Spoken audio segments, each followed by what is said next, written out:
পৃথিবীতে ৩ ধরনের প্রাণী আছে যারা আপনাকে একজন সুস্থ স্বাভাবিক মানুষকে নিমিষেই ক্ষত-বিক্ষত করবে, মেরে ফেলার মতো বা খুন করার মতো তাদের ঐশ্বরিক ক্ষমতা সৃষ্টিকর্তা দিয়ে রেখেছে। এর ভিতর প্রথম হচ্ছে সাপ। সাপের ছোবলে মানুষ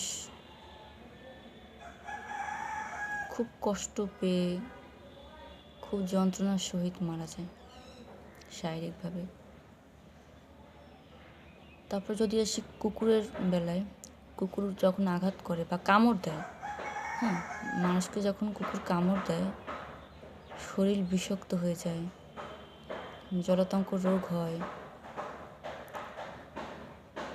যদি বেঁচেও থাকে সারা জীবন ভোগে কিন্তু, আর যে মারা যায় সে তো মারা যায়। আর সর্বশেষ হচ্ছে মানুষের শব্দচয়ন, কথার ধরন, শব্দের অপপ্রয়োগ একজন সুস্থ স্বাভাবিক মানুষকে মানসিকভাবে খুন করে ফেলে, ক্ষতবিক্ষত করে। হয়তো সে মানুষটা একটা সময় পর ঘুরে দাঁড়ায়, জীবনে ভালো কিছু করে, ভালো একটা পর্যায়ে যায়, কিন্তু একটা সময় পর আপনার কথা ঠিকই মনে করে যে আমি সময়ের অপচয় কেন করেছিলাম।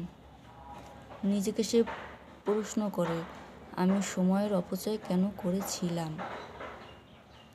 তখন নিজেকে দায়ী মনে করেন অবশ্য, কিন্তু খারাপ লাগে, কারণ সময়ের তো মূল্য আছে। সময় তো হচ্ছে ভ্যালুলেস না। তো এটাই হচ্ছে বিষয়।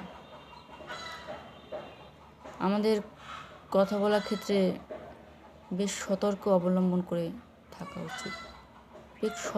বেশ সতর্কের সহিত আমাদের কথা বলা উচিত। ভালো থাকবেন।